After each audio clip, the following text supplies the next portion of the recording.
वो केवल मृत्यु का सफर तय करता है। जीवन वो जागृति है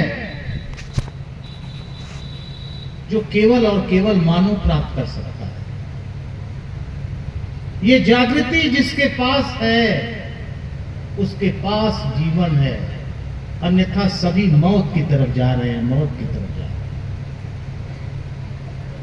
हमारे काशी में महात्मा जिक्र कबीर साहब जी का कर रहे थे। उन्होंने एक दोहा लिखा कि साधो ये मुर्दों का गांव, पीर मरे पैगंबर मर गए जिंदा जोगी, राजा मर गए प्रजा मर गए वैद्य और रोगी। संतों ये मुर्दों का गांव, ये मुर्दों का गांव। यहां हर कोई मृत्यु की तरफ जा रहा है। जीवन किसके पास? आगे लिखा सूरज मरी हैं, चंदो मरी हैं धरनी आकाशा, 14 भुवन के चौधरी मरी हैं, फिर काहे की आशा। संतों ये मुर्दों का गांव, ये मुर्दों का गांव। हम भी उसी में चल रहे थे, पर जगाया संतों ने और सद्गुरु ने ब्रह्म ज्ञान की रोशनी देकर इस सत्य का दर्शन कराकर ईश्वर की, परमात्मा की, खुदा की, गॉड की, जिस नाम से पुकारे उसकी अनुभूति करा दी कि ये है परमात्मा, ये मेरे अंग संग है, हर दिशा में है, पर देखने वाली निगाह हमारे पास नहीं। वो कौन निगाह देगा? तो वाणियां आती है कि वस्तु कहीं ढूंढत कहीं भी दिया वे हाँ, कह कबीर ले भे दिया, तब ये आवे पास, तब ये आवे। सतगुरु भेदी है। इस साकार का जब दर्शन होता है, इस धरती पर प्रगटाव होता है, तो ब्रह्म ज्ञान की प्राप्ति कराकर ये परमात्मा से मिला देता है, परमात्मा से मिला। दास अपने जीवन के अनुभव को बताएगा, क्योंकि सत्य का अनुभव ही यही सत्य है। आज से करीब 22 वर्ष पहले, 22 ईयर्स, 22 वर्ष पहले दास को आपने एक प्रतिष्ठान दिया है होटल का, वहीं बैठे थे।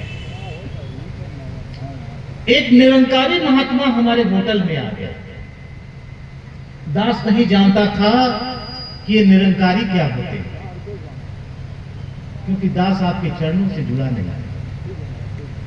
वो महात्मा बैठ गए तो दास सोचा कि कोई मिलने वाले हैं, जलपान करा दें, फिर ये चले जाएंगे। तो उनको जलपान भी करा दी। बोलिए भाई साहब, और क्या काम है आपका? तो कह रहे बस आपसे मिलने आए हैं। तो बताइए कोई काम हो, मिलने आए हैं तो आप हमें कुछ समय देंगे? हमने कहा बोलिए। तो दास का ये भावना था कि ये जल्दी से चले जाए, क्यों समय खराब कर रहे हैं। वो निरंकारी महात्मा उठ ही नहीं रहे। कह मैं आपसे कुछ पूछना चाहता हूं। बड़े प्यार थे उनके भाव में। मैंने कहा पूछ लीजिए। उन्होंने कहा आपने अपने जीवन का उद्देश्य प्राप्त कर लिया? एक प्रश्न, ये प्रश्न सभी के साथ है, इसे टाला नहीं जा सकता, क्योंकि सामने मृत्यु खड़ी है।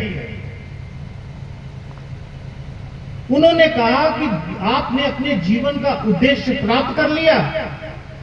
तो दास ने कहा ये कौन सा प्रश्न पूछ रहे हैं? झटके में कहा कि ये किसी तरह जाए। हाँ हमने प्राप्त कर लिया। फिर भी नहीं जा रहे हैं। तो बताइए क्या क्या प्राप्त किया है आपने? ये महात्मा का अगला प्रश्न। निरंकारी महात्मा जी का। हमने कहा हमने अच्छी शिक्षा प्राप्त की, यूनिवर्सिटी का छात्र रहा हूं और बिजनेस भी हमारे चल रहे हैं, घर परिवार का मान सम्मान भी है, सुख साधन भी प्रचुर मात्रा में है, बच्चे भी अच्छी शिक्षा प्राप्त कर रहे हैं, और हमें क्या चाहिए? हमने जीवन का उद्देश्य प्राप्त कर लिया। तो महात्मा कह रहे हैं कि भाई साहब जी, ये सब झूठ इकट्ठा किए गए आप।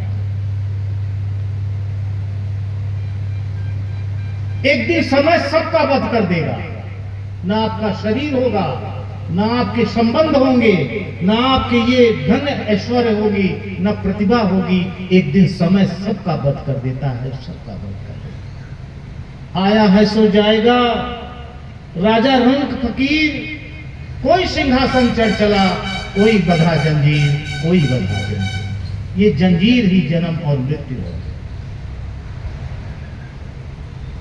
हम भी बंधे हुए हैं, हम भी बंधे हैं। तो दास ने उनसे कहा कि ये सब जब झूठ है तो भी सत्य क्या है, बता कर जाइए। क्रोध था, अहंकार था, और महात्मा प्यार और क्षमा और निरंकार में थे। दास अहंकार में था, अहंकार में था। जहां मैं तहां हरि नहीं, और जहां हरि तहां मैं। एक तरफ विनम्रता थी और हमारी तरफ क्रोध था, अहंकार था। वो क्षमा भाव में थे और इधर दास अहंकार भाव में था, अहंकार भाव। साथ संगत उनके चेहरे पर तेज था और दास के चेहरे पर क्रोध था कि ये सब कुछ झूठ कह रहे, क्यों कह दिए? मैंने इतनी मेहनत से पढ़ाई की, धन इकट्ठा किया, सुख साधन जुटाए, ये कह रहे सब झूठ है। तो सच क्या है, बता कर दो। अब भी क्रोध है। तो उन्होंने कहा भाई साहब आप बैठिए, सत्य आपके पास है, आपके आसपास है। ये न किसी यात्रा में है, न किसी दिन व्रत त्योहार में है, न किसी विशेष स्थान पर है। ये आपके पास है, आपके अंग संग है, पर देखने वाली निगाह आपके पास नहीं है, आपके पास है। फिर प्रश्न किया हमने, कौन सी निगाह होती है? दास विज्ञान का छात्र है, तो क्वेश्चन कर रहा है कि कौन सी नजर होती है, कौन सी दृष्टि होती है जिसे सत्य देखेंगे हम। तो उन्होंने कहा भाई साहब जी, सत्य गुरु के पास है, सदगुरु के पास। आपके समीप में सत्संग होता, निरंकारी सत्संग होता, जहां सत्य की चर्चा होती, सत्य का दर्शन होता है, सत्य से मिलन होता है, सत्य की महिमा गाई जाती है। आए, आपके बगल में ही सत्संग होता है, वहां पधारें, वहां पधारें। साथ संगत महात्मा के इस जवाब को सुनकर दास गिर गया कि वाकई मेरे पास वो निगाह नहीं है। मेरे पास तो संसार भरा है, संसारिक चीजों का ही हमें अपना लक्ष्य दिखाई दे रहा है। हम परमात्मा को कहां देख रहे हैं? साथ संगत दास भागा भागा सत्संग में गया, क्योंकि सत्य एक प्यास है, जीव की प्यास है, जो सत्संग में आकर अपनी प्यास मिटा लेता है, वो ब्रह्म की प्राप्ति करता है, ब्रह्म की अनुभूति करता है। और दास रेगुलर सत्संग करने लगा, रेगुलर, कि ब्रह्म ज्ञान कब मिलेगा। वो पल साथ संगत जी दास के भी जीवन में आया, जैसे आपके पल पास आया। आपने सदगुरु के चरणों पे इस मैं का समर्पण कर दिया, अपने इस आकार को गिरा दिया, अपनी प्रतिभा, अपनी जात, वर्ण, धर्म, मजहब, भाषा सबका आपने समर्पण कर दिया कि तेरी वस्तु तुझे समर्पित, काम नहीं तकरार का है, कहे अवतार ये तन मन धन सब प्रभु निरंकार का है, निरंकार का है, निरंकार का। आपने ईश्वर को समर्पित कर दिया, सद्गुरु को समर्पित कर दिया, और आपको क्या मिला? आपको ये असीम संपत्ति मिल गई जिसका न कोई और है, न छोर है, न कोई आर है, न पार है। ये प्रभु निरंकार है, ये प्रभु निरंकार। हम संसार में जन्म लेकर धन की यात्रा पर निकलते हैं। जो नश्वर धन है उसको हम शाश्वत धन मान बैठे हैं, और इस असीम धन को, शाश्वत धन को हम इग्नोर करते चले गए, इग्नोर करते चले गए, नहीं टालते चले गए। आज ये मौका मिला संतों के मिलन से, सद्गुरु की कृपा से, इस असीम संपत्ति को हम हर पल देख रहे हैं, हर पल इसके एहसास में जी रहे हैं। ये करता है, यही करता है, बाकी कोई भी करता नहीं है, कोई भी करता। यही कारण है और कोई दूसरी कारण इस सृष्टि में नहीं है। पर हम अपने को कर्ता मानते कि मैं परिवार खिलाता हूं, मैं पढ़ाई मैं बच्चों की पढ़ाई कराता हूं, मैं धन ले आता हूं, मैं पालन पोषण करता हूं, मैं सारा व्यवस्था करता हूं। ये मेरा मैं बोल रहा है, मेरा अहंकार बोल रहा है। कर्ता तो परमात्मा होता है, पर हम अपने को कर्ता मानकर हम दुखों में चले गए, दुखों में चले गए। और सत्संगत, ऐसी कृपा, ऐसी बख्शिश सद्गुरु माता सुदीक्षा जी महाराज संत निरंकारी मिशन के माध्यम से जन जन को इस सत्य का संदेश दे रहे कि ये जीवन केवल और केवल परमात्मा की प्राप्ति के लिए मिला है। और यही वाणियां गुरु की आ रही कि यह जीवन को जीने वाले, जीवन क्या है जान ले, जीवन को तू जीवन बना ले, ईश्वर को पहचान ले, ईश्वर को पहचान। ये ईश्वर की पहचान, ये ईश्वर का मिलन, यही हमारे जीवन का उद्देश्य है, उद्देश्य। और साथ संगत, आज इस उद्देश्य की प्राप्ति के लिए कितने कदम बढ़ रहे हैं? नहीं बढ़ रहे। क्यों? क्योंकि हमें संसार बड़ा दिखाई दे रहा है, ये दुनिया का मेला दिखाई दे रहा, बड़ा दिखाई दे रहा है। तो सद्गुरु बाबा हरदेव सिंह जी महाराज ने चेतावनी दी, हमें इशारा दिया कि दुनिया के मेले में देखो, आदमी है खो गया, भूल गया सब कुछ, याद नहीं कुछ, खुद से जुदा हो गया, खुद से जुदा। मालिक ने एक सुंदर चेहरा आदमी को धा दिया, आदमी ने उस चेहरे पर और चेहरा चढ़ा लिया, और चेहरा चढ़ा लिया। हम हिंदू बन गए, मुस्लिम बन गए, धर्म बन गए, मजहब बन गए, भाषा बन गए, जाति बन गए, स्त्री पुरुष बन गए, और जीवन भर हम स्त्री वाले ही गुण अपना रहे हैं, पुरुष वाले ही गुण अपना रहे हैं। मेरा अपना मूल क्या है, ये हमने जाना नहीं। ये शरीर को ही मूल जान लिया, स्वयं की पहचान ही नहीं, क्योंकि हमारे ऊपर चेहरा चढ़ाया गया है। हम भीड़ के स्वभाव से जी रहे हैं, अपना कोई स्वभाव नहीं है। हम भीड़ के विचार पर चल रहे हैं, अपना कोई ज्ञान नहीं है। आज सद्गुरु हमें अपना ज्ञान दे रही है, इस भीड़ से हमें अलग कर रही है। इस एक परमात्मा का दर्शन कराएंगे, एक परमात्मा का मिलन कराएंगे। जो एक का दर्शन कर लेता है, उसके सामने दूसरा कोई नहीं रहता है। सिर्फ एक ही रहता है, वो है निरंकार परमात्मा। फिर उसमें कोई भेद नहीं होता कि ये बड़ा, ये छोटा, ये अमीर, ये गरीब, ये फला जाति के, हम फला जाति के, वो फला जाति के, वो फला धर्म के, वो फला मजहब के।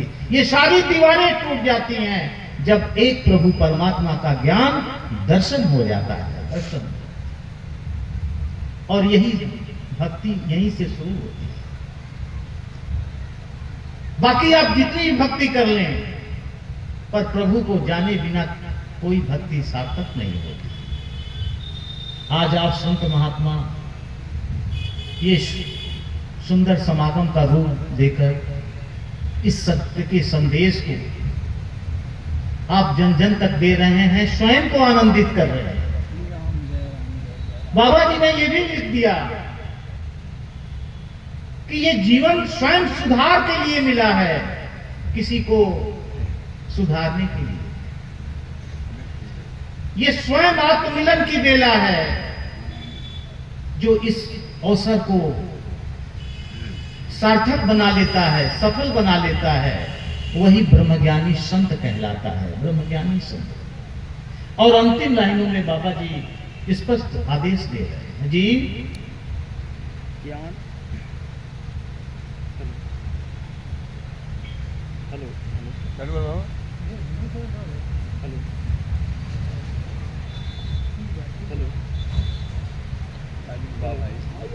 हेलो हेलो हेलो ज्ञान पाके भक्ति का जो, ज्ञान पाके भक्ति का जो नित आनंद उठाता है, कहे हरदेव उसी का जीवन सफल सदा कहलाता है। साथ संगत ये निष्कर्ष है। हमारे जैसे अज्ञानियों के लिए ये निष्कर्ष है कि भक्ति ज्ञान से ही शुरू होती है और कोई विधि नहीं है कि ज्ञान पाकर भक्ति का जो नित्य आनंद उठाता है, कहे हरदेव उसी का जीवन सफल जीवन कहलाता है, सफल जीवन। ये मानव जन्म प्रभु भक्ति के लिए मिला है। और भक्ति कब आती है? जब ब्रह्म ज्ञान की प्राप्ति होती है, सत्य का दर्शन होता है, सत्य से मिलन होता है। ऐसे मिलन को यहां उजागर किया जा रहा है कि आओ प्रभु का दर्शन कर लो, कह दो सब इंसानों से, कह दो सब इंसानों से। मुर्शद मानव बना रहा है हम जैसे हैवानों को, हम जैसे। कि भक्ति का आधार ही ज्ञान है